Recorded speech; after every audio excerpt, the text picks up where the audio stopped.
차가운 바람이 불어왔다. 밤에 장막이 드리워진 군부대 막사 안.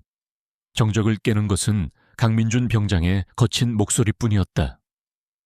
민준의 눈빛은 밤하늘의 별처럼 차갑고 무정했다.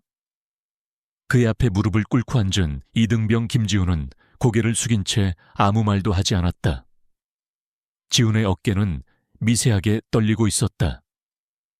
그에게는 이 밤이 끝없는 지옥과 같았다. 김이병, 너 지금 나한테 대들었냐? 민준이 지훈의 턱을 억지로 들어올리며 비아냥거렸다. 어디, 그 잘난 눈으로 나를 똑바로 쳐다보라고. 지훈은 억지로 눈을 들었지만 그의 시선은 민준의 얼굴을 피했다. 그는 민준의 눈동자에서 자신의 그림자를 보았다. 한때는 정의롭고 당당했던, 그러나 지금은 무기력하게 짓밟히고 있는 자신의 모습이었다. 지훈은 민준이 말하는 대든 행동이 무엇인지 잘 알고 있었다. 그것은 단지 오늘 저녁 식사 시간에 배식이 늦었다는 이유로 민준이 취사병에게 소리를 질렀을 때 지훈이 무심코 던진 한숨이었다. 그 한숨이 민준의 오만한 자존심을 건드린 것이다. 야, 내가 우스워. 병장이면 다야. 네가 한숨을 쉬어. 어쭈, 아주 대단하시네. 민준은 지훈의 멱살을 잡고 거칠게 흔들었다. 동기들과 선임들은 모두 조용히 침묵을 지켰다. 그들은 민준의 폭력과 폭언에 익숙해져 있었고 이등병을 감싸줄 용기는 아무에게도 없었다. 이등병은 그저 소모품이었고 약자는 언제나 강자에게 굴복해야 하는 법이었다. 지훈은 꾹 참고 아무 대꾸도 하지 않았다. 그는 싸워봤자 소용없다는 것을 본능적으로 알고 있었다. 민준은 단순히 자신을 괴롭히는 것이 아니었다. 그것은 일종의 놀이이자 자신의 힘을 과시하는 수단이었다. 지훈의 머릿속에는 며칠 전의 기억이 떠올랐다. 그는 민준이 후임병의 관물대에 몰래 부모님의 사진을 찢어 넣는 것을 보았다. 그 사진을 발견한 후임병은 그날 밤 내내 울었고 민준은 낄낄거리며 웃었다. 지훈은 그런 민준의 악의에 찬 웃음을 견딜 수가 없었다. 말해봐. 내가 누군지 알아? 민준이 묻자 지훈은 작은 목소리로 대답했다. 강민준 병장님, 이십니다. 이 자식 봐라. 내가 네 선임이라고. 아닙니다. 병장님은 군인입니다. 지훈의 대답은 민준을 더욱 격분하게 만들었다. 뭐? 군인? 내가 그냥 군인이야. 내가 누군지 제대로 모르겠어. 난 말이야, 이 부대의 왕이야. 이 부대에서 내가 법이고 규칙이야. 알겠어? 민준은 지훈을 바닥에 내던졌다. 지훈은 아무런 저항도 하지 않고 몸을 웅크렸다. 그의 눈에는 희미한 눈물이 고였다. 그는 이곳에 온 이유가 있었다. 그의 형 김민재가 이 부대에서 복무 중 의문의 사고로 세상을 떠났다. 군에서는 단순한 훈련 중 사고라고 했지만 지훈은 믿을 수 없었다. 그래서 그는 형의 뒤를 이어 같은 부대에 자원 입대했다. 이 모든 것은 형의 죽음에 얽힌 진실을 파헤치기 위해서였다. 그러나 현실은 너무나 참담했다. 진실을 찾기는커녕 매일매일 이어지는 폭력과 모욕 속에서 그는 스스로를 잃어가고 있었다. 그 순간 막사 밖에서 누군가 조심스럽게 문을 두드렸다. 모두의 시선이 문으로 향했다. 문이 열리고 한 병사가 조심스럽게 얼굴을 내밀었다. 강 병장님, 식당 조기 마감하고 정비 중이랍니다. 민준은 째려보며 그 병사를 노려봤다. 그래서? 어쩌라고? 아닙니다. 혹시 뭐 드실 거 있으시면 지금 가셔야 할 것 같아서요. 민준은 짜증 섞인 표정으로 지훈을 한 번 더 발로 찼다. 이 새끼, 오늘 밤에는 내 눈에 띄지 마. 알았냐? 지훈은 고개를 숙인 채 대답했다. 알겠습니다. 민준은 씩씩거리며 막사를 나갔다. 그가 사라지고 나서야 막사는 다시 평온을 되찾았다. 그러나 지훈의 마음속은 여전히 폭풍우가 몰아치고 있었다. 다음 날 아침 여느 때처럼 동이 트기 전 지옥 같던 밤을 보낸 병사들이 하나둘씩 식당으로 향했다. 어젯밤의 기억이 아직 생생한 지훈은 퉁퉁 부은 눈으로 밥을 먹는 둥 마는 둥 했다. 민주는 어깨를 으쓱하며 의기양양하게 걸어 들어왔다. 그는 식당 입구에 서서 새로운 취사병을 눈여겨보았다. 어젯밤 그를 귀찮게 했던 바로 그 취사병이었다. 새로운 취사병 한지원 상병은 묵묵히 배식대 앞에 서서 병사들에게 밥을 퍼주고 있었다. 그의 얼굴은 무심하고 감정을 읽을 수 없었다. 그의 팔뚝에는 굵은 힘줄이 핏줄처럼 붉어져 있었고 손목에는 희미하게 지워지지 않는 흉터가 길게 남아 있었다. 민주는 그의 흉터에 시선이 멈췄다. 묘하게도 그 흉터는 민준의 기억 속 깊은 곳에 잠들어 있던 어떤 장면을 떠올리게 했다. 그러나 민주는 곧 그 생각을 떨쳐냈다. 취사병 따위가 무슨. 민주는 일부러 배식대 앞에서 허리를 꼿꼿이 세우고 거만한 태도로 지원을 바라보았다. 야, 거기. 나 여기 밥 좀 많이 줘. 지원은 민준을 쳐다보지도 않고 묵묵히 국자로 밥을 펐다. 그의 손놀림은 정확했고 밥의 양은 항상 똑같았다. 지훈은 조용히 자신의 식판을 들고 지원에게 다가갔다. 지원은 지훈의 식판에 밥과 반찬을 담아주었고 그 순간 지원의 눈빛이 흔들리는 것을 지훈은 느꼈다. 그것은 아주 찰나의 순간이었지만 지훈은 그의 눈빛에서 연민과 걱정을 읽었다. 민주는 지원의 태도가 마음에 들지 않았다. 야, 내가 많이 달라고 했잖아. 지원은 그제야 민준을 쳐다보았다. 그의 눈빛은 깊고 어두운 바다 같았다. 배식 규정에 맞춰 드시는 겁니다. 그의 목소리는 낮고 단호했다. 민준은 어처구니가 없다는 듯이 헛웃음을 터뜨렸다. 배식 규정? 야, 병장이면 다야. 내가 좀 더 달라고 하면 더 주는 게 맞는 거 아니냐? 지원은 아무 말 없이 그를 쳐다보았다. 그 침묵은 민준의 오만을 자극했다. 민준은 자신의 식판을 배식대에 거칠게 내려놓았다. 그 소리에 식당 안의 모든 병사들이 숨을 죽였다. 이등병부터 상병까지 모두가 민준의 눈치를 보았다. 그때였다. 식당 문이 스르륵 열리고 덩치 큰 누렁이 한 마리가 불쑥 들어왔다. 그 개는 털이 지저분했지만 눈빛은 총명했다. 그 개의 목에는 낡은 가죽 목걸이가 걸려 있었는데 오래되어 글씨는 희미했지만 복길이라는 이름이 새겨져 있는 듯했다. 복길은 망설임 없이 지원에게로 다가갔다. 복길은 지원의 발치에 조용히 앉아 꼬리를 살랑거렸다. 지원은 그 개를 보며 아주 희미하게 웃었다. 그것은 지원의 얼굴에서 처음으로 본 표정이었다. 지원은 밥그릇에 남은 밥을 조금 퍼서 복길에게 주었다. 민주는 그 광경이 더욱 불쾌했다. 야, 저게는 뭐야? 여긴 군대야. 개 키우는 데가 아니라고. 지원은 복길의 머리를 쓰다듬으며 민준을 바라보았다. 부대 밖에서 들어온 것 같습니다. 곧 내보내겠습니다. 됐어. 당장 내보내. 그리고 너, 상병 주제에 감히 내 명령을 거역해? 민준이 지원에게 다가가 그의 어깨를 거칠게 밀쳤다. 지원은 미동도 하지 않았다. 그의 눈빛은 여전히 흔들림이 없었다. 그 순간 민준은 왠지 모를 위압감에 휩싸였다. 지원의 무표정한 얼굴과 단단한 몸에서 풍겨 나오는 기운은 그가 단순한 취사병이 아님을 말해주고 있었다. 민준은 지원의 팔뚝에 남아있는 흉터에 다시 한번 시선을 빼앗겼다. 그 흉터는 민준의 기억 속 훈련 중 추락하는 헬기 파편에 긁힌 상처와 너무나 흡사했다. 그날 밤 짙은 안개 속에서 벌어졌던 참혹한 사고, 그리고 그의 눈앞에서 쓰러져 갔던 선임의 모습. 민준은 고개를 세차게 흔들었다. 아니야, 그럴 리 없어. 그 사람은 이미 죽었잖아. 민주는 불안감에 휩싸여 식당을 나섰다. 그의 등 뒤로 복길의 날카로운 시선이 그를 쫓았다. 마치 복길은 민준의 마음속에 숨겨진 비밀을 꿰뚫어 보고 있는 것 같았다.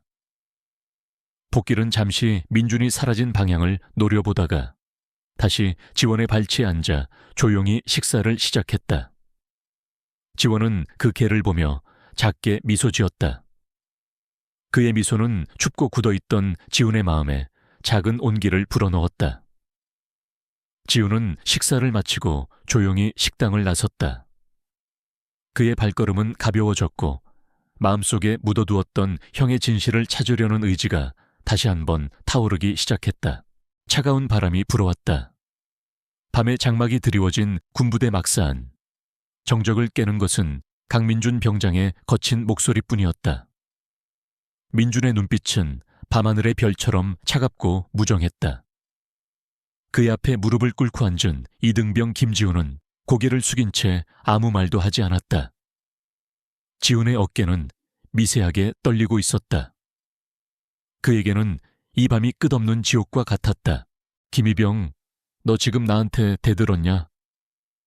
민준이 지훈의 턱을 억지로 들어올리며 비아냥거렸다.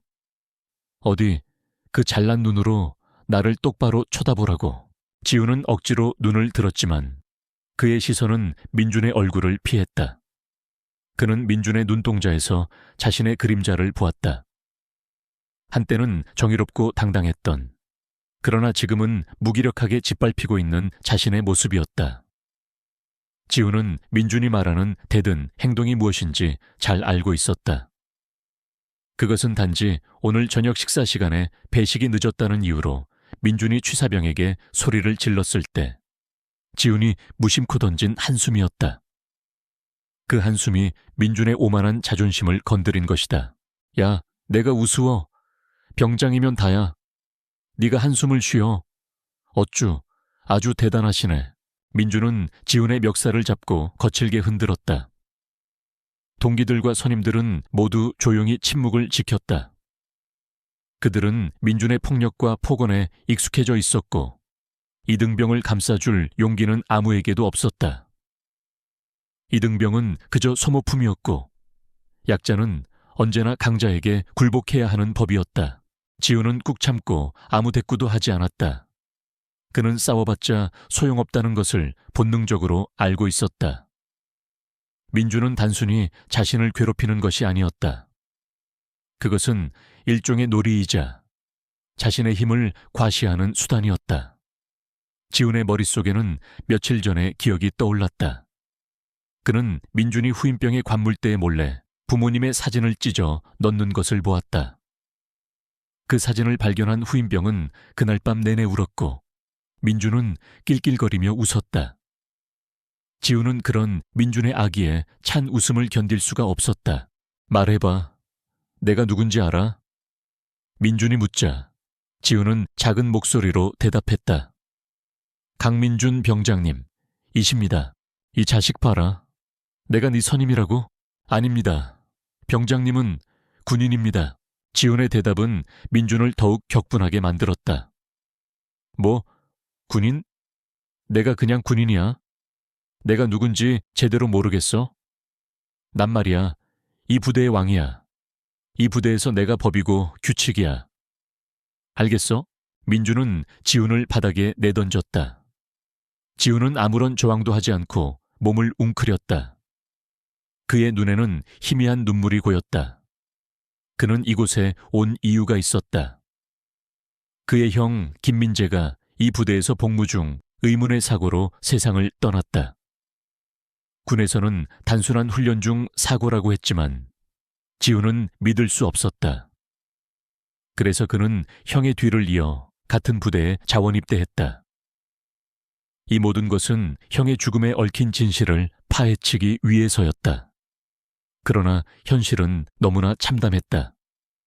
진실을 찾기는커녕 매일매일 이어지는 폭력과 모욕 속에서 그는 스스로를 잃어가고 있었다.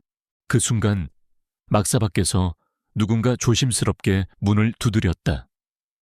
모두의 시선이 문으로 향했다. 문이 열리고 한 병사가 조심스럽게 얼굴을 내밀었다. 강 병장님, 식당 조기 마감하고 정비 중이랍니다. 민주는 째려보며 그 병사를 노려봤다. 그래서 어쩌라고? 아닙니다. 혹시 뭐 드실 거 있으시면 지금 가셔야 할 것 같아서요. 민주는 짜증 섞인 표정으로 지훈을 한 번 더 발로 찼다. 이 새끼, 오늘 밤에는 내 눈에 띄지 마. 알았냐? 지훈은 고개를 숙인 채 대답했다. 알겠습니다. 민주는 씩씩거리며 막사를 나갔다. 그가 사라지고 나서야 막사는 다시 평온을 되찾았다. 그러나 지훈의 마음속은 여전히 폭풍우가 몰아치고 있었다. 다음 날 아침 여느 때처럼 동이 트기 전 지옥 같던 밤을 보낸 병사들이 하나둘씩 식당으로 향했다.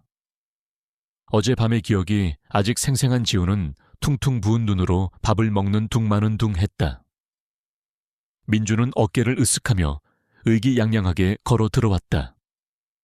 그는 식당 입구에 서서 새로운 취사병을 눈여겨보았다. 어젯밤 그를 귀찮게 했던 바로 그 취사병이었다. 새로운 취사병 한지원 상병은 묵묵히 배식대 앞에 서서 병사들에게 밥을 퍼주고 있었다. 그의 얼굴은 무심하고 감정을 읽을 수 없었다.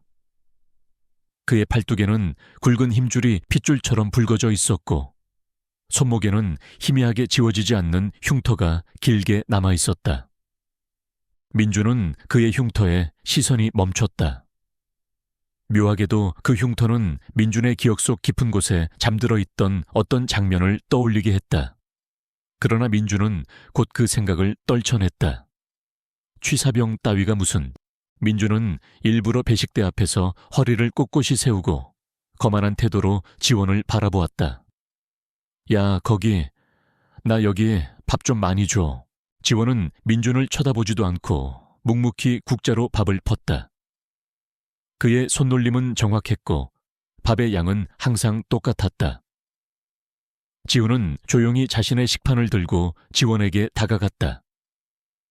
지원은 지훈의 식판에 밥과 반찬을 담아주었고 그 순간 지원의 눈빛이 흔들리는 것을 지훈은 느꼈다. 그것은 아주 찰나의 순간이었지만 지훈은 그의 눈빛에서 연민과 걱정을 읽었다. 민주는 지원의 태도가 마음에 들지 않았다. 야, 내가 많이 달라고 했잖아. 지원은 그제야 민준을 쳐다보았다. 그의 눈빛은 깊고 어두운 바다 같았다. 배식 규정에 맞춰 드시는 겁니다. 그의 목소리는 낮고 단호했다. 민준은 어처구니가 없다는 듯이 헛웃음을 터뜨렸다. 배식 규정? 야, 병장이면 다야. 내가 좀 더 달라고 하면 더 주는 게 맞는 거 아니냐? 지원은 아무 말 없이 그를 쳐다보았다. 그 침묵은 민준의 오만을 자극했다. 민준은 자신의 식판을 배식대에 거칠게 내려놓았다. 그 소리에 식당 안의 모든 병사들이 숨을 죽였다. 이등병부터 상병까지 모두가 민준의 눈치를 보았다. 그때였다. 식당 문이 스르륵 열리고 덩치 큰 누렁이 한 마리가 불쑥 들어왔다. 그 개는 털이 지저분했지만 눈빛은 총명했다.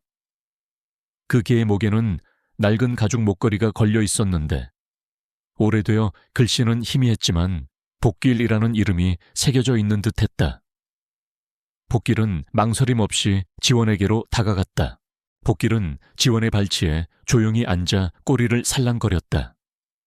지원은 그 개를 보며 아주 희미하게 웃었다. 그것은 지원의 얼굴에서 처음으로 본 표정이었다. 지원은 밥그릇에 남은 밥을 조금 퍼서 복길에게 주었다. 민주는 그 광경이 더욱 불쾌했다. 야, 저게는 뭐야? 여긴 군대야. 개 키우는 데가 아니라고. 지원은 복길의 머리를 쓰다듬으며 민준을 바라보았다. 부대 밖에서 들어온 것 같습니다. 곧 내보내겠습니다. 됐어. 당장 내보내. 그리고 너, 상병 주제에 감히 내 명령을 거역해? 민준이 지원에게 다가가 그의 어깨를 거칠게 밀쳤다. 지원은 미동도 하지 않았다. 그의 눈빛은 여전히 흔들림이 없었다. 그 순간 민주는 왠지 모를 위압감에 휩싸였다. 지원의 무표정한 얼굴과 단단한 몸에서 풍겨나오는 기운은 그가 단순한 취사병이 아님을 말해주고 있었다. 민주는 지원의 팔뚝에 남아있는 흉터에 다시 한번 시선을 빼앗겼다. 그 흉터는 민준의 기억 속 훈련 중 추락하는 헬기 파편에 긁힌 상처와 너무나 흡사했다. 그날 밤 짙은 안개 속에서 벌어졌던 참혹한 사고, 그리고 그의 눈앞에서 쓰러져 갔던 선임의 모습. 민주는 고개를 세차게 흔들었다. 아니야, 그럴 리 없어. 그 사람은 이미 죽었잖아. 민주는 불안감에 휩싸여 식당을 나섰다. 그의 등 뒤로 복길의 날카로운 시선이 그를 쫓았다. 마치 복길은 민준의 마음속에 숨겨진 비밀을 꿰뚫어 보고 있는 것 같았다. 복길은 잠시 민준이 사라진 방향을 노려보다가 다시 지원의 발치에 앉아 조용히 식사를 시작했다. 지원은 그 개를 보며 작게 미소 지었다. 그의 미소는 춥고 굳어있던 지훈의 마음에 작은 온기를 불어넣었다. 지훈은 식사를 마치고 조용히 식당을 나섰다. 그의 발걸음은 가벼워졌고 마음속에 묻어두었던 형의 진실을 찾으려는 의지가 다시 한번 타오르기 시작했다. 민주는 그날 이후로 한지원의 존재가 점점 거슬리기 시작했다. 식당에서 마주치는 모든 순간이 그에게는 날선 긴장감으로 다가왔다. 지원의 무표정한 얼굴과 단호한 눈빛은 민준의 오만함을 조롱하는 것만 같았다. 그는 지원을 견제하기 위해 온갖 트집을 잡고 괴롭히기 시작했다. 일부러 배식 시간에 늦게 오거나 음식에 이물질이 들어갔다고 거짓말을 하는 등 유치한 방법들이었다. 그러나 지원은 언제나 태연했다. 그는 민준의 행동을 전혀 신경 쓰지 않는 듯 묵묵히 자신의 일을 해냈다. 한 번은 민준이 식당에서 밥을 먹다 말고 자리에서 벌떡 일어섰다. 야, 한지원, 이거 국이 왜 이렇게 짜?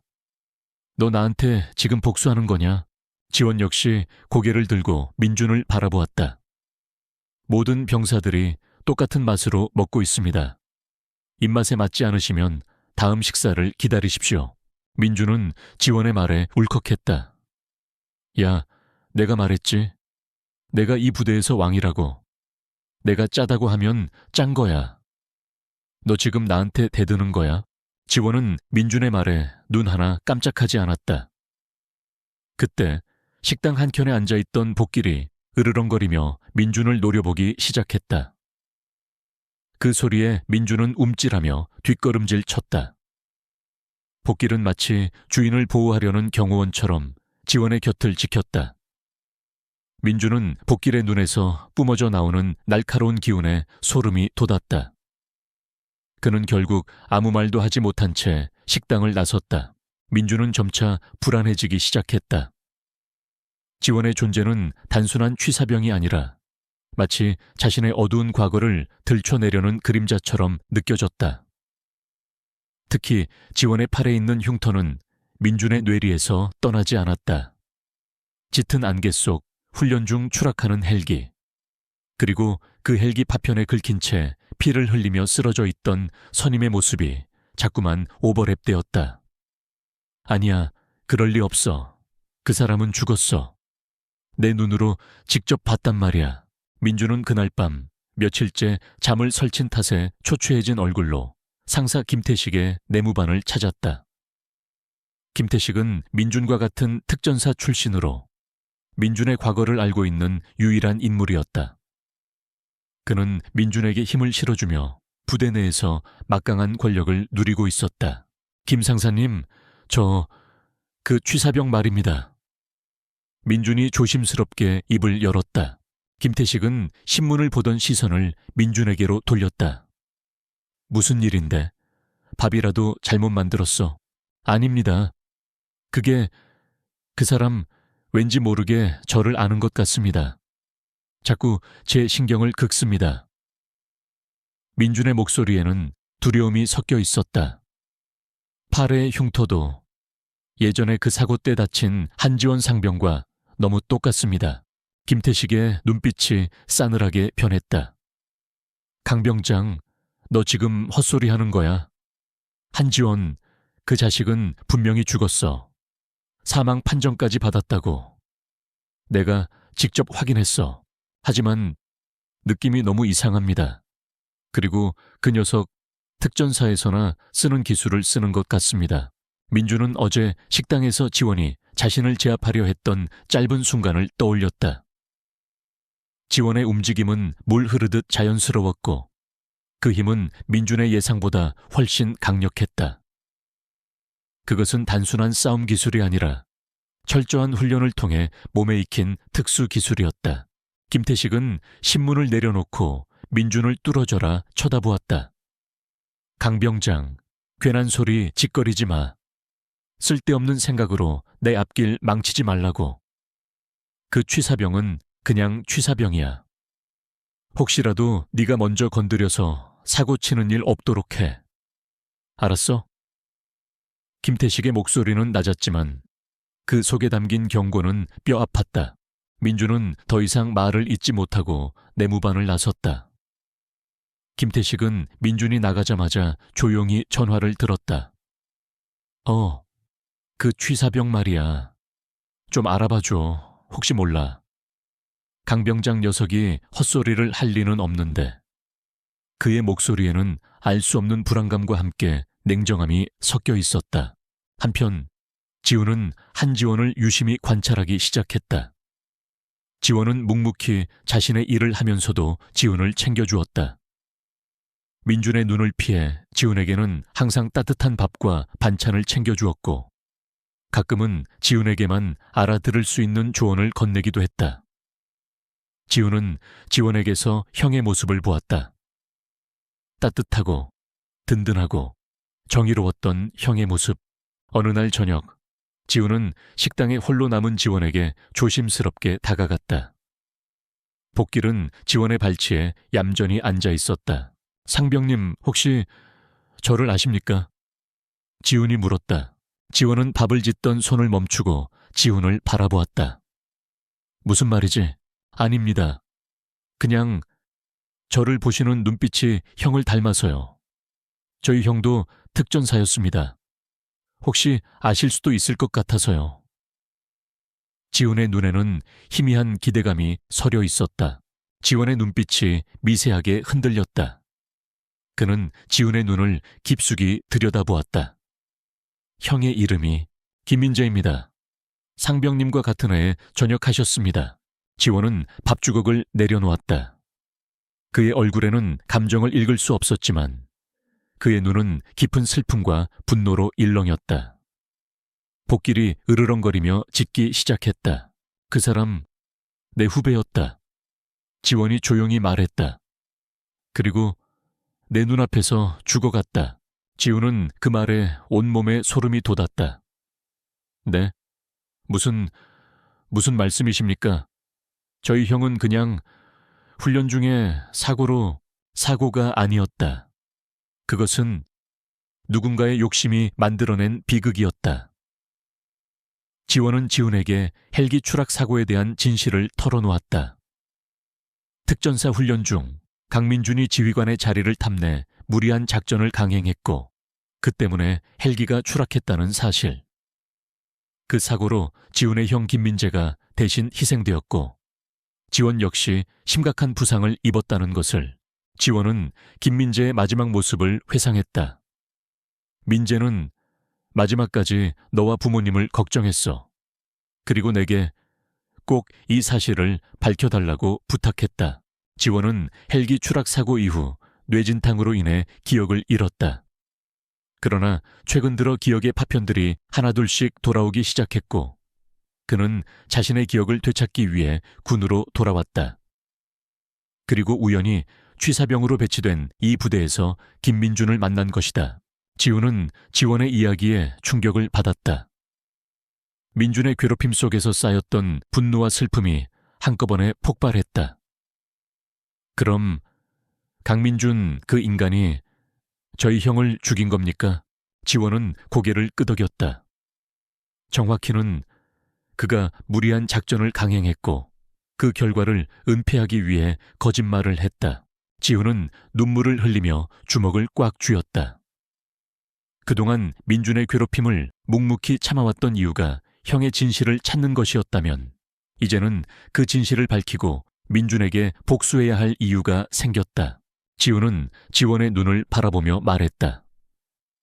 상병님, 제가 돕겠습니다. 제 형의 억울한 죽음을 그냥 넘어갈 수 없습니다. 지원은 지훈의 굳은 결심에 희미한 미소를 지었다. 그래, 이제 시작이야. 그는 밥을 짓던 밥주걱을 다시 들었다. 그의 손놀림은 여전히 묵묵했지만 그 속에는 이전과는 다른 강한 의지가 담겨 있었다.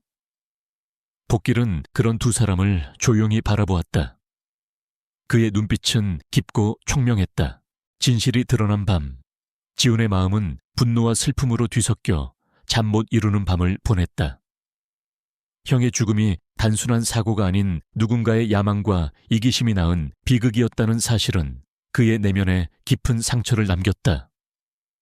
그러나 그에게는 이제 복종과 침묵의 시간 대신 진실을 밝히기 위한 싸움이 시작되었다. 다음 날 아침 지훈은 한지원에게 다가가 진지한 눈빛으로 말했다. 상병님, 어떻게 하면 되겠습니까? 저는 이제 더 이상 참을 수 없습니다. 지원은 묵묵히 고개를 끄덕였다. 급하게 서두르지 마. 그들의 힘은 우리가 생각하는 것보다 더 견고하다.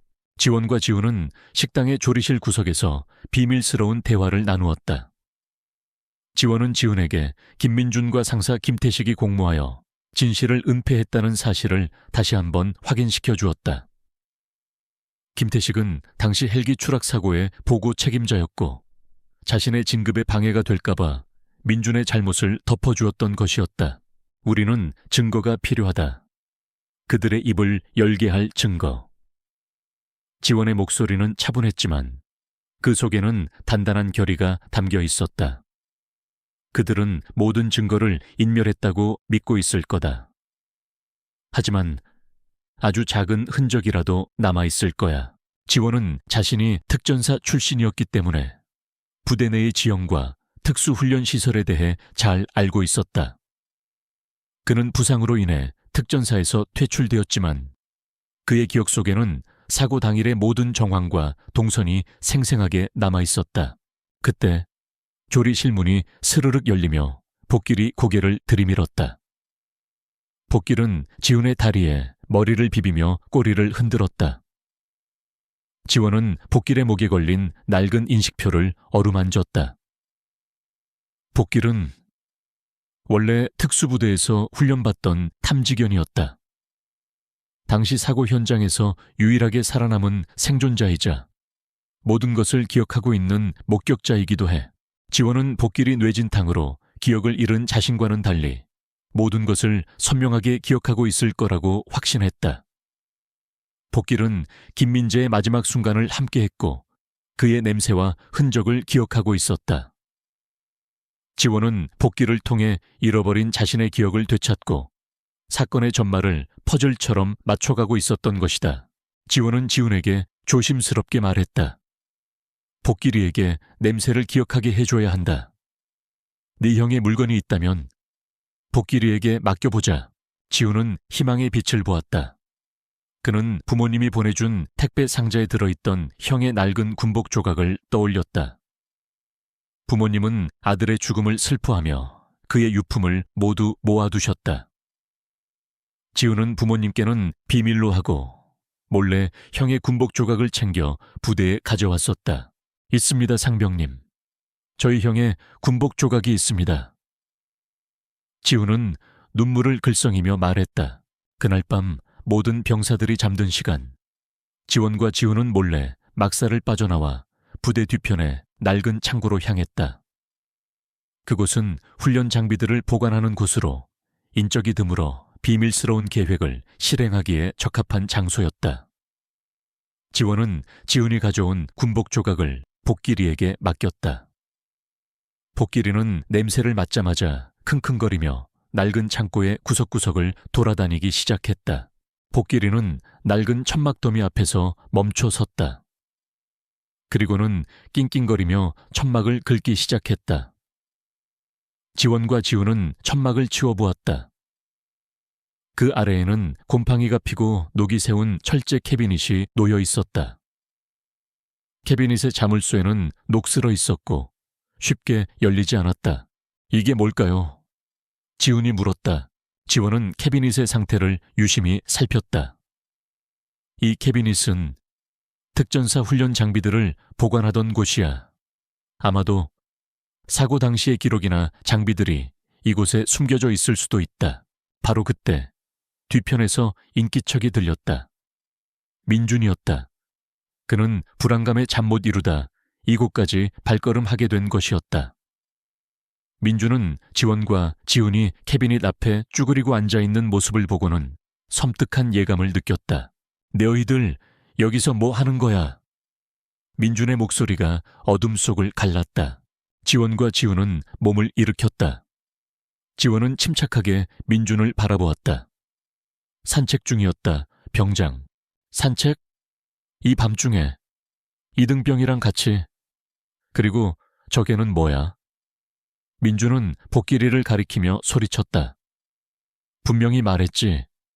이 부대에서 개 키우는 거 아니라고. 복길이는 이곳의 모든 것을 알고 있는 증인이다. 지원의 입에서 나온 뜻밖의 말에 민준의 얼굴이 굳어졌다. 무슨 헛소리야. 너 지금 나한테 장난치는 거 아니지? 장난이 아니다. 강민준, 네가 묻어버리고 싶었던 진실이 이 캐비닛 안에 있다. 민준은 더 이상 참을 수 없었다. 그는 분노에 휩싸여 지원에게 달려들었다. 너 죽고 싶어. 감히 상병 주제에 내 앞에서. 그러나 민준의 주먹은 지원에게 닿지 못했다. 지원은 몸을 가볍게 틀어 민준의 공격을 피했고 특전사 시절의 기술을 이용해 민준의 팔을 꺾어 제압했다.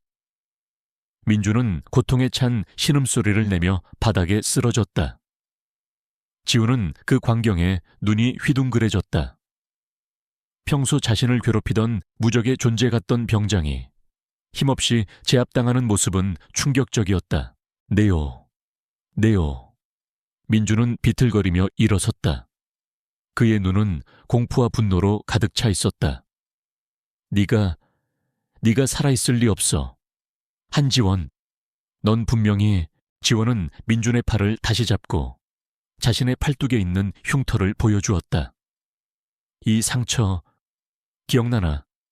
헬기 파편에 긁힌 상처. 네가 지휘관 자리를 탐내서 무리한 작전을 강행하다가 생긴 사고. 그리고 너의 잘못을 덮기 위해 희생된 김민재. 민준은 온몸이 얼어붙는 듯했다. 그의 얼굴은 새하얗게 질렸다. 지원은 계속해서 말했다. 그리고 김태식 상사, 그도 네 공범이었다. 네가 진급하는 것을 돕고 대신 자신의 진급을 보장받았지. 민준은 더 이상 부정할 수 없었다. 그의 눈앞에 서 있는 한지원은 더 이상 밥이나 짓는 취사병이 아니었다. 그는 과거의 그림자였고 복수를 위해 돌아온 망령이었다. 민준은 공포에 질려 뒷걸음질 쳤다. 그때 복길이가 으르렁거리며 민준에게 다가갔다. 복길이의 눈빛은 증오로 이글거렸다. 복길이는 민준을 향해 짖기 시작했다. 저리 가, 이 개새끼. 민준은 복길이를 향해 돌멩이를 집어 던졌다. 지원은 재빨리 복길이를 끌어안았다. 민준은 그 틈을 타 창고를 향해 달려갔다. 그는 캐비닛의 자물쇠를 발로 차 부수려 했다. 안 돼, 안 돼. 이 안에 아무것도 없어. 그러나 그의 발길질에도 캐비닛은 굳게 닫혀 있었다. 지훈은 민준의 행동을 막기 위해 달려들었다. 그만해, 이제 그만하라고. 그들의 몸싸움 소리에 부대 내의 경비병들이 달려왔다. 경비병들은 이 상황을 이해하지 못하고 두 사람을 떼어놓았다. 민준은 경비병들에게 소리쳤다. 저 자식들, 밤중에 무단으로 창고에 침입했습니다. 지원은 침묵을 지켰다. 그는 민준의 행동이 이미 파국으로 치닫고 있음을 직감했다. 진실은 이미 캐비닛 안에 갇혀 있는 것이 아니라 민준의 내면에서부터 터져 나오고 있었다. 경비병들의 제지로 인해 창고에서의 소동은 일단락되었지만 민준의 마음속에는 이미 폭풍이 휘몰아치고 있었다.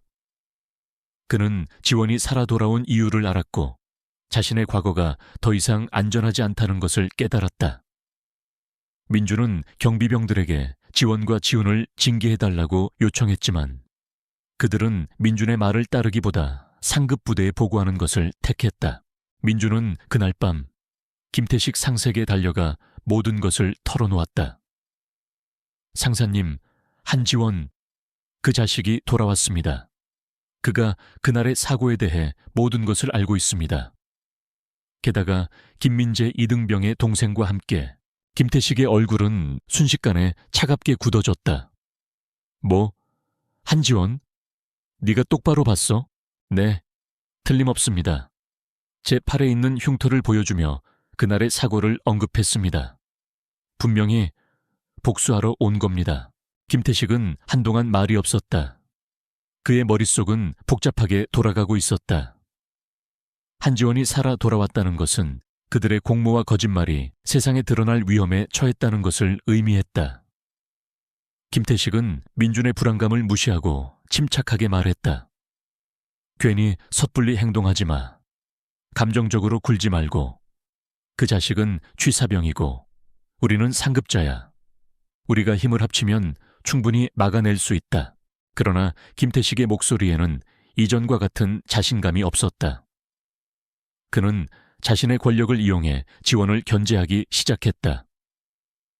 지원을 훈련 열애 대상자로 지정하여 외부에 나가지 못하게 했고 그에게 식당의 가장 힘든 일들을 몰아주었다. 그러나 지원은 묵묵히 모든 것을 감당해냈다.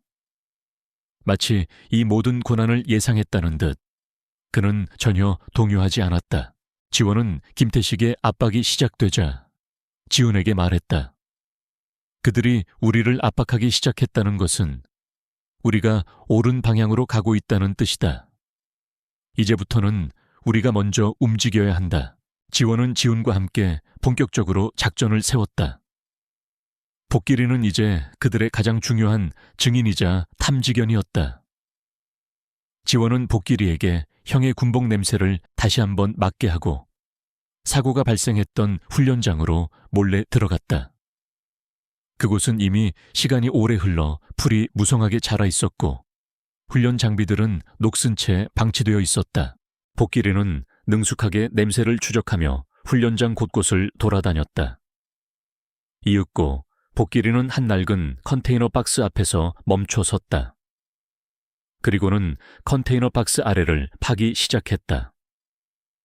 지원과 지훈은 삽으로 흙을 파냈고 그 아래에서 녹슬고 낡은 금속 상자가 발견되었다.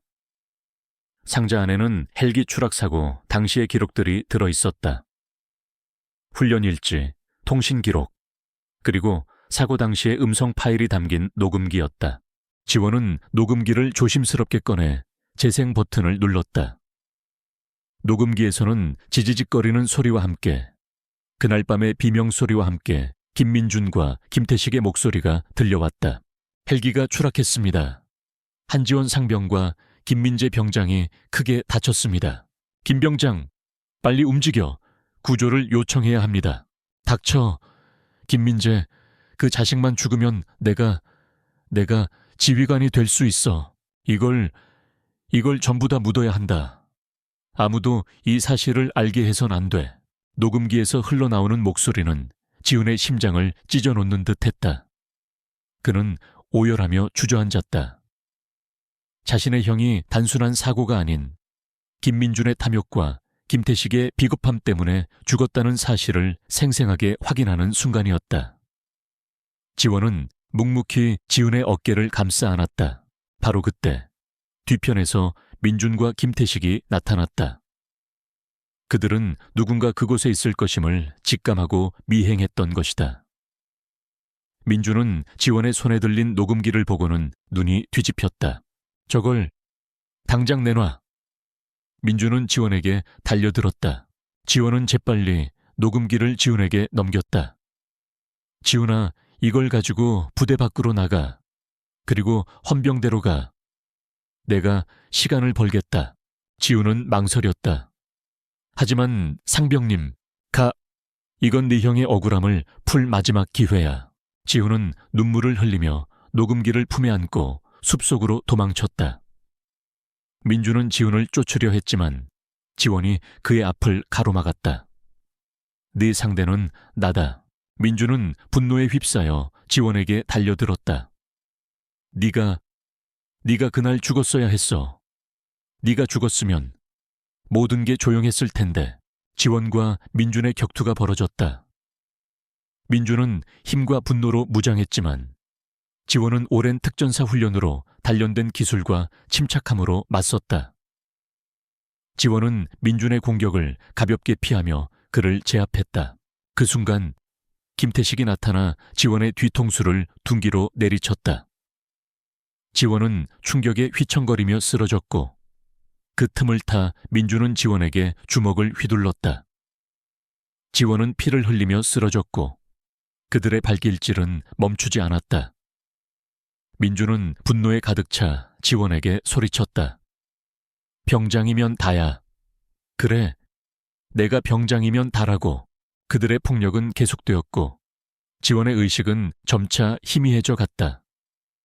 멀리서 복길이의 울음소리가 들려왔다. 복길이는 훈련장 밖에서 그들을 향해 짖고 있었다. 그때 지훈이 복길이와 함께 돌아왔다. 그의 뒤에는 헌병들이 있었다. 지훈은 울면서 소리쳤다. 여기입니다. 여기에요. 폭행이 일어나고 있습니다. 헌병들은 현장으로 달려왔고 민준과 김태식은 당황하며 폭행을 멈췄다. 민준의 손에는 피가 묻어 있었고 지원은 피투성이가 된 채 바닥에 쓰러져 있었다. 지훈은 지원에게 달려가 그의 몸을 부축했다. 상병님. 지원의 의식은 이미 혼미한 상태였다. 민준은 헌병들에게 소리쳤다. 이 자식들, 우리를 먼저 공격했습니다. 저 개도 저개 때문에. 그러나 복길이는 민준의 말을 무시하고 헌병들에게 다가가 낑낑거리며 울었다. 복길이의 목에 걸려있는 낡은 인식표는 빛을 잃어가고 있었지만 그 속에 담긴 진실은 결코 사라지지 않았다. 헌병들은 복길이의 행동에 의아해하며 주변을 살폈고 결국 지훈의 손에 들린 녹음기를 발견했다. 모든 것이 끝났다. 민준과 김태식은 헌병들에게 체포되었고 지원은 병원으로 실려갔다.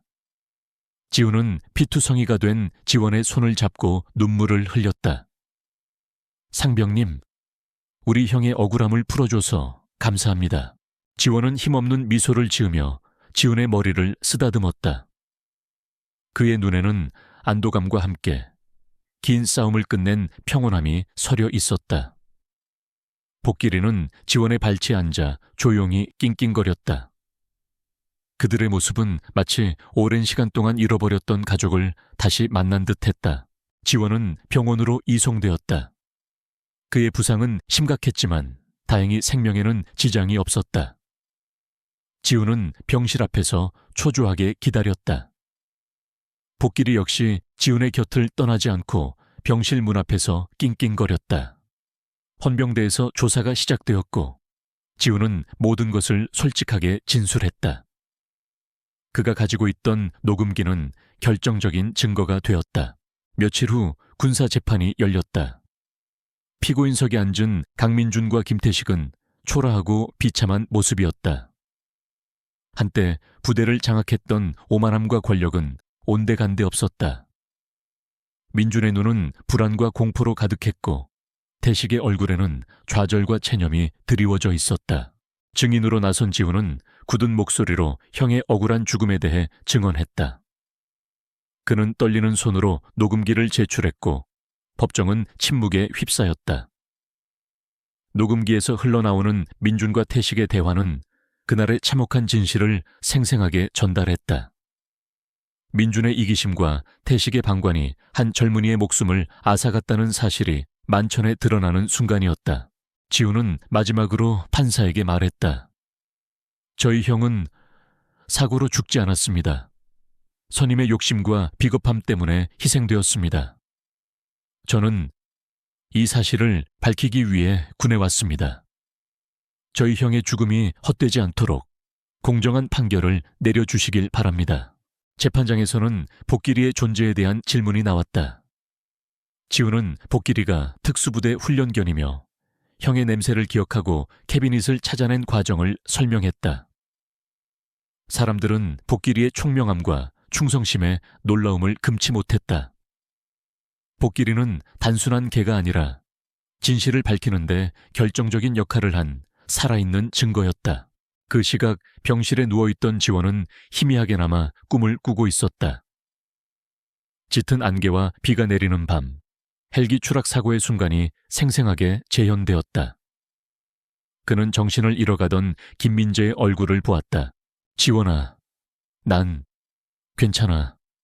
네가 꼭 우리 지훈이한테 진실을 말해줘. 민재는 마지막 힘을 다해 지원의 손을 잡았다.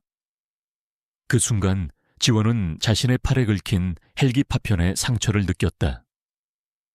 그리고 민재를 버리고 도망치는 민준의 뒷모습을 보았다. 민준아, 김민준, 돌아와. 우리 동료를 버리지 마. 그러나 민준은 뒤도 돌아보지 않았다. 그가 남긴 것은 절망과 배신감, 그리고 김민재의 차가운 시신뿐이었다. 지원은 꿈에서 깨어나 비명을 질렀다. 그의 눈에는 뜨거운 눈물이 흘렀다. 그동안 뇌진탕으로 잃어버렸던 기억의 마지막 조각이 맞춰지는 순간이었다. 그는 이제 모든 것을 기억했다. 자신이 특전사에서 얼마나 자랑스러운 존재였는지, 그리고 민재가 얼마나 훌륭한 동료였는지. 그의 희생을 잊고 살았던 지난날이 너무나 후회스러웠다. 그때 병실 문이 열리고 지훈이 들어왔다. 지훈의 얼굴에는 눈물 자국이 남아 있었지만 그의 눈빛은 이전보다 훨씬 단단해져 있었다. 상병님, 깨어나셨군요. 지원은 지훈의 손을 잡았다. 지훈아, 미안하다. 내가 너무 늦었지. 아닙니다. 상병님 덕분에 모든 진실이 밝혀졌습니다. 민준이와 김태식 상사 모두 처벌받게 될 겁니다. 지훈은 지원에게 재판 결과를 이야기해 주었다. 지원은 묵묵히 그 이야기를 들으며 창밖을 바라보았다. 그의 시선은 멀리 있는 산을 향했다. 그 산은 그와 민재가 함께 훈련했던 곳이었다.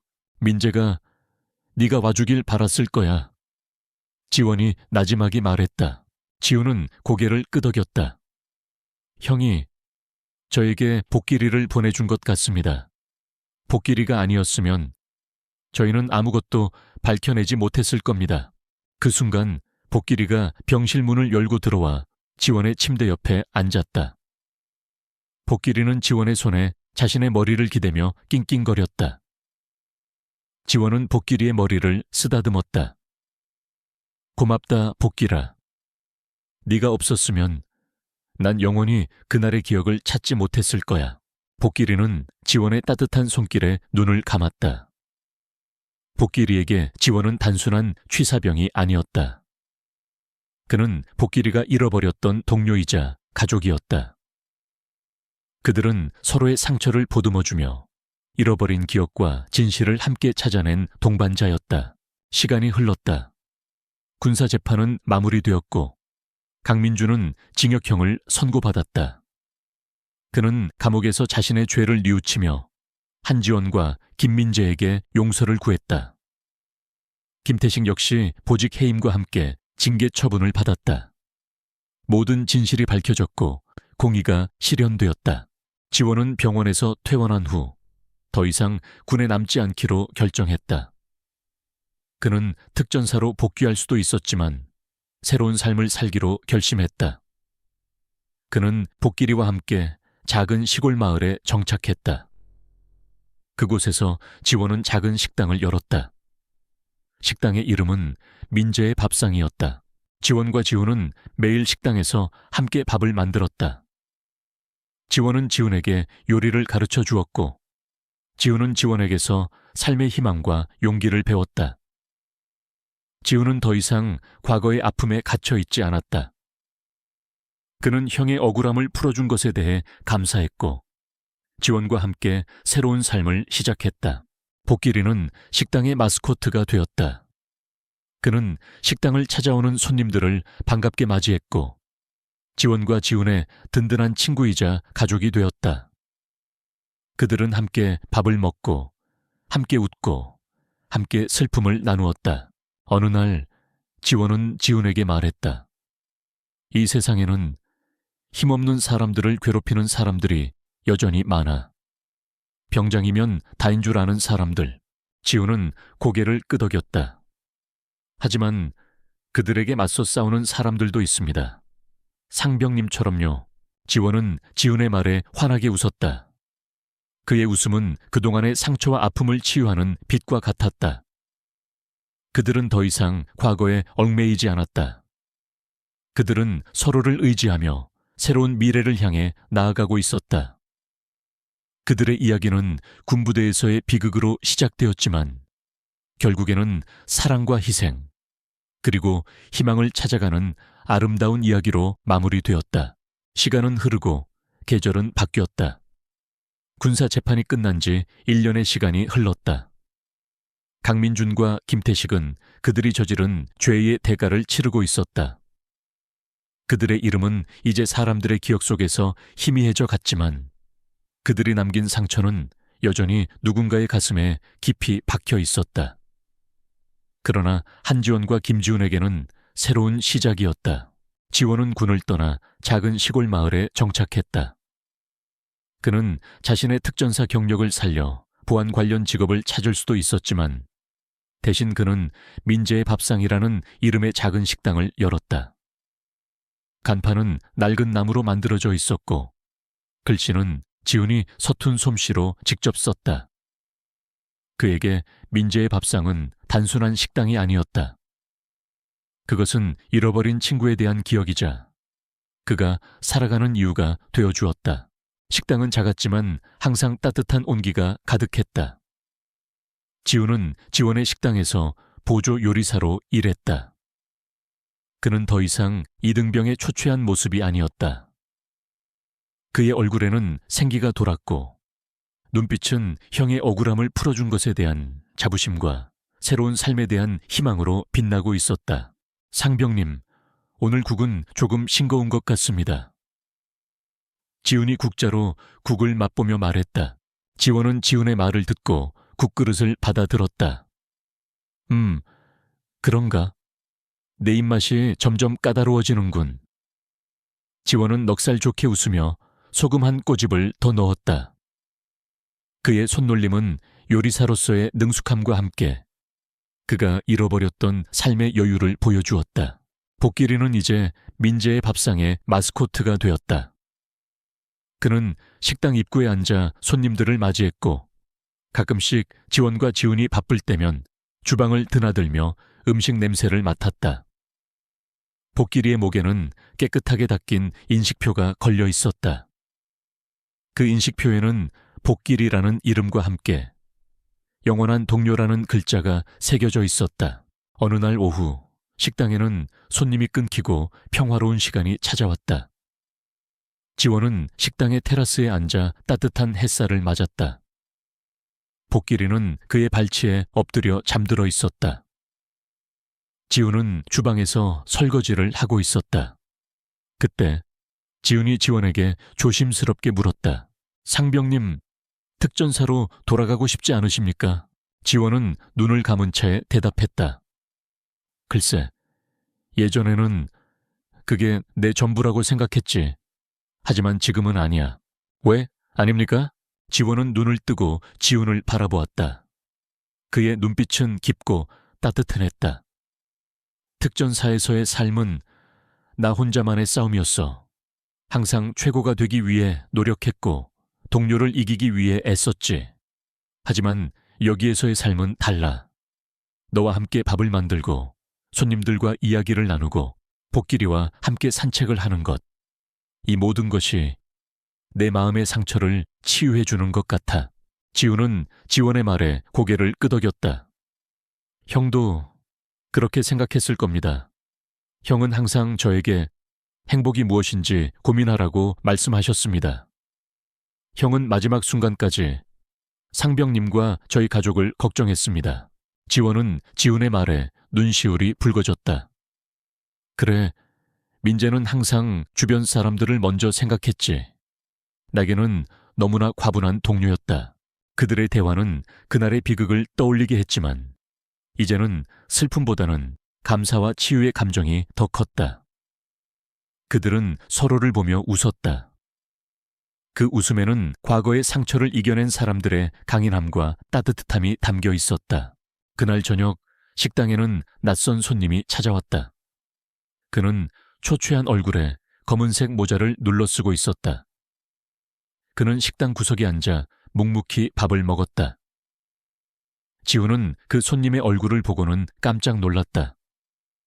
그는 강민준이었다. 민준은 가석방되어 나온 것이었다. 지우는 분노와 함께 주먹을 꽉 쥐었다.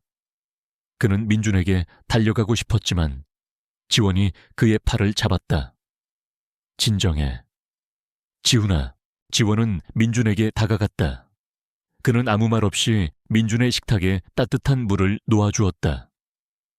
민준은 지원의 얼굴을 보고 고개를 숙였다. 그는 감히 지원을 똑바로 쳐다볼 용기가 없었다. 잘 지내나? 지원이 조용히 말했다. 민준은 울먹이며 말했다. 죄송합니다. 정말 죄송합니다. 민준의 눈에서는 뜨거운 눈물이 흘러내렸다. 그는 지원의 얼굴을 보며 김민재의 얼굴을 떠올렸고 자신이 저지른 죄의 무게를 다시 한번 실감했다. 그는 자신이 오만함과 욕심에 눈이 멀어 얼마나 큰 죄를 저질렀는지 깨달았다. 지원은 민준의 어깨를 조용히 두드려 주었다. 괜찮다. 이제 와서 모든 것을 되돌릴 수는 없겠지만 앞으로 네가 살아야 할 이유를 찾았으면 좋겠다. 민준은 흐느끼며 고개를 끄덕였다. 그는 밥값을 계산하지 않고 조용히 식당을 나섰다. 지우는 민준의 뒷모습을 보며 복잡한 감정을 느꼈다. 분노와 증오가 남아있었지만 동시에 그가 뉘우치는 모습에 마음 한켠으로는 안도감이 들었다. 지원 역시 민준의 뒷모습을 보며 복길이의 머리를 쓰다듬었다. 복길이는 민준의 냄새를 맡고 으르렁거렸지만 지원의 손길에 이내 진정했다. 그날 밤 지원은 지훈에게 말했다. 복수는 결국 우리에게 상처만 남긴다. 진정한 용서와 화해는 우리의 삶을 다시 시작하게 해준다. 지훈은 지원의 말에 고개를 끄덕였다. 그는 형을 잃은 슬픔과 민준에 대한 증오를 이제는 내려놓을 수 있을 것 같았다. 그에게는 이제 지원이라는 새로운 가족이 있었고 복길이라는 든든한 동료가 있었다. 몇 년 후 민재의 밥상은 마을의 명소가 되었다. 사람들은 지원의 음식을 먹으며 따뜻한 위로를 얻었고 지훈의 싹싹함에 미소 지었다. 지원은 더 이상 과거의 트라우마에 시달리지 않았다. 그는 매일 아침 복길이와 함께 산책을 하며 식당에서 사람들과 소통하며 새로운 삶의 의미를 찾아가고 있었다. 지훈은 지원에게서 요리를 배우며 자신의 꿈을 키워나갔다. 그는 언젠가 자신의 이름으로 된 식당을 열고 싶다는 꿈을 꾸게 되었다. 지원은 그런 지훈을 보며 흐뭇한 미소를 지었다. 어느 날 지원은 지훈에게 김민재가 자신에게 남긴 마지막 편지를 건넸다. 그것은 민재가 사고 직전 가족들에게 쓴 편지였다. 편지에는 부모님에 대한 사랑과 어린 동생 지훈이에 대한 깊은 애정이 담겨 있었다. 그리고 마지막 문장에는 이렇게 쓰여 있었다. 나의 소중한 사람들이 항상 행복하게 웃기를. 진정한 행복은 다른 사람을 위해 사는 삶 속에 있다는 것을 잊지 말아라. 지훈은 편지를 읽고 눈물을 흘렸다.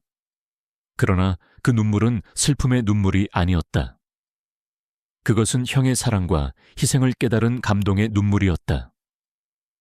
그는 이제 형의 마지막 유언을 지키며 다른 사람들을 위해 살아갈 것을 다짐했다. 지원은 식당의 주방에 서서 밥을 짓고 있었다. 김이 모락모락 피어오르는 밥 냄새는 그의 마음을 따뜻하게 해주었다. 복길이는 그의 발치에 앉아 조용히 꼬리를 흔들었다. 그들의 삶은 과거의 아픔에서 벗어나 희망과 사랑으로 가득한 새로운 장을 열어가고 있었다. 병장이면 다야라는 물음은 이제 사랑과 용서가 모든 것을 치유할 수 있다는 대답으로 바뀌었다.